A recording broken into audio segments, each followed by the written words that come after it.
مسلم کربلا کی تمہید ہے. کربلا کا آغاز ہوا ہے مسلم کی ذات سے. مسلم ابن عقیل. اگر سن سکو تو یہ جملے سن لینا اور انہیں اپنے ذہن کے اندر محفوظ رکھ لینا کہ خط لکھا کوفے والوں کے نام کہ میں اپنے بھائی مسلم ابن عقیل کو بھیج رہا ہوں. اخی یہ میرا بھائی ہے.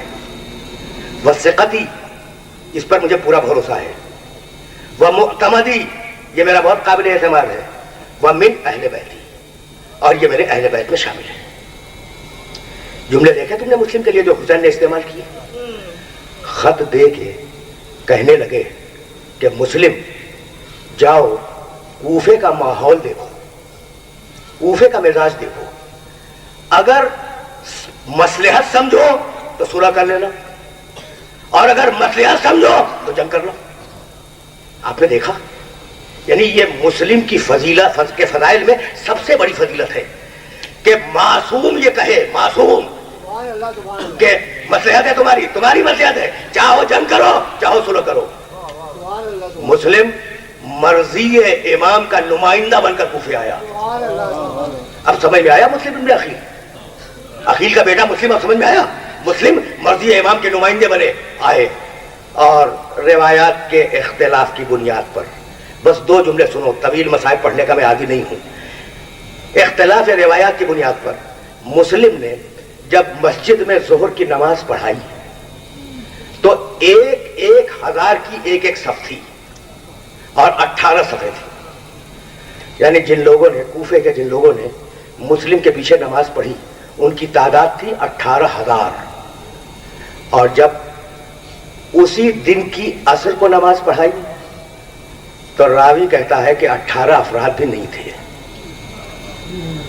دل شکستہ مسلم, مسافر مسلم, غریب الوطن مسلم ہے نا, ان 16-17 افراد کو دیکھ کے کہنے لگا کہ جاؤ مسلم کو اب تمہاری بھی ضرورت نہیں ہے.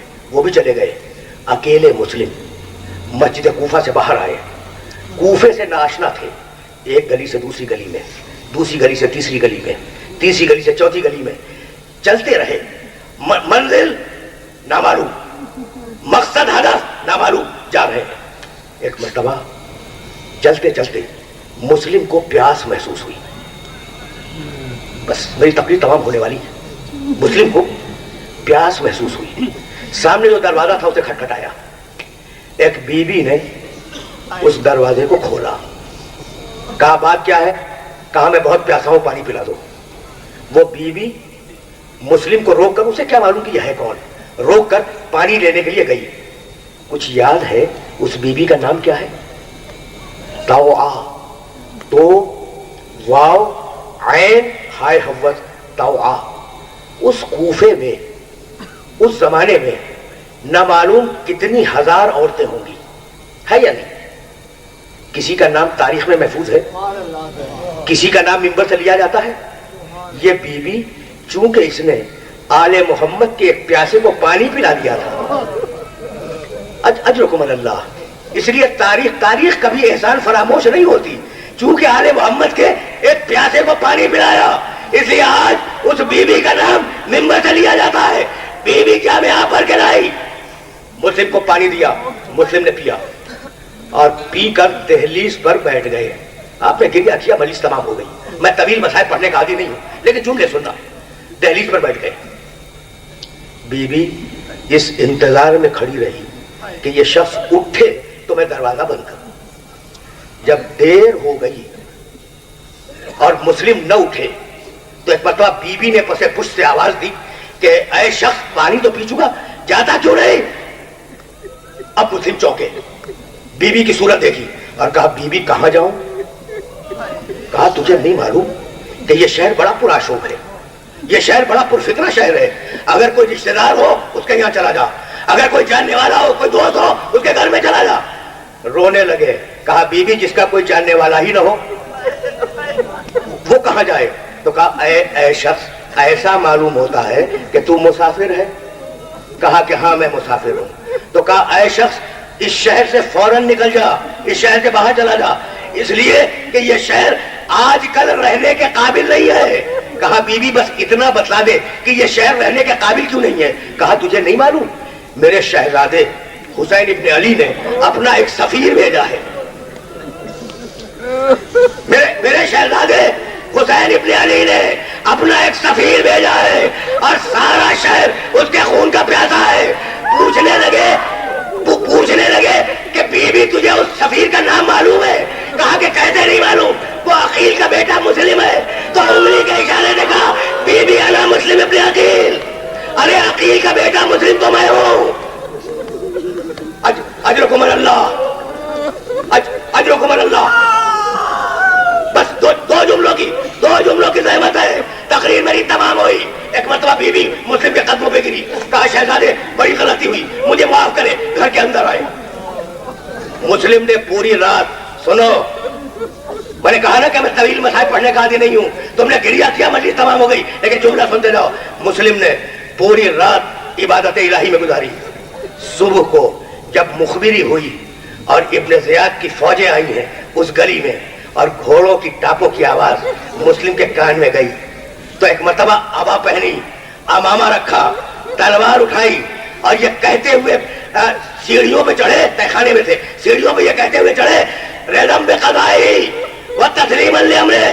ایک مرتبہ طوا نے روکا کہ مولا میں آپ کو باہر نہیں جانے دوں گی. جانتے ہو مسلم نے کیا کہا؟ کہنے لگے بی بی مسلم کو یہ پسند نہیں ہے کہ کسی خاتون کے گھر میں درانہ فوجیں گھسا ہے, اس لیے مسلم باہر جائے گا. مسلم باہر نکلے, اکیلے پوری فوج سے جنگ کی, گھیر کر گرفتار کیے گئے, رسیوں میں جکڑے گئے, دانت ٹوٹے ہوئے تھے, سر سے لے کے پاؤں تک زخمی تھے, لوگ کھینچتے ہوئے لے جا رہے تھے. جب دربار میں پہنچے, میں جملہ سننا اور اب میں تقریر کو تمام کر رہا ہوں. جب دربار میں پہنچے تو کسی نے پکار کے کہا مسلم امیر کو سلام کرو, امیر کو سلام کرو. ایک مرتبہ ڈانٹ کے کہا مالی امیر السول حسین, حسین کے علاوہ میرا کوئی امیر نہیں ہے, حسین کے علاوہ میرا کوئی امیر نہیں ہے.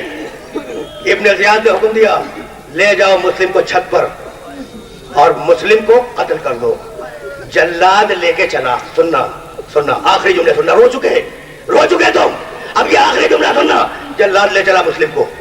جب سیڑھیاں چڑھ رہے تھے نا چھت کی تو کہتے جاتے تھے بسم اللہ و باللہ و علی ملت رسول اللہ انا للہ و انا الیہ راجعون رضا بقضائہ و تسلیما لامرہ.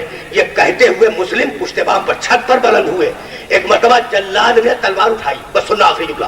جلاد نے تلوار اٹھائی, قتل کرنا چاہا مسلم کو. جلاد نے کچھ دیکھا, تلوار پھینک دی, بھاگا ہوا ابن زیاد کے پاس آیا. ابن زیاد نے کہا مسلم کو قتل کر دیا. کہا نہیں امیر نہیں. کہا کیوں؟ کہا امیر میں نے جیسے ہی تلوار اٹھائی اللہ کے رسول کو دیکھا کہ وہ اپنی سفید داڑھی تھامے ہوئے مجھ سے پوچھ رہے ہیں کہ میرے بیٹے مسلم نے کیا خطا کی ہے. اجرکم اللہ, میرے بیٹے مسلم نے کیا خطا کی ہے. آخری جملہ سنو.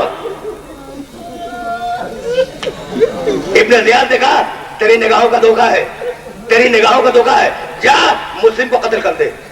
یاد ہے مسلم کی شہادت کی تاریخ 9 ذی الحج اور 10 ذی الحج کو بقرعید ہے, عید قربا. یاد ہے نا سب کو؟ 9 ذی الحج کو مسلم کی شہادت ہے اور 10 ذی الحج کو عید قربا ہے. جلاد کے جانے میں اور آنے میں دیر ہوئی ہے نا, دیر ہوئی. مسلم ٹہلتے ہوئے چھت کے کنارے تک پہنچے. سامنے کوفے کا بازار تھا. مسلم نے دیکھا کہ کوفے والے اچھے لباس پہنے ہوئے اپنے بچوں کو گود میں اٹھائے ہوئے عید قربا کی تیاریوں میں مشغول ہیں. بس یہ دیکھنا تھا کہ ایک مرتبہ پکار کے کہنے لگے اے کوفے والوں, کچھ دنوں کے بعد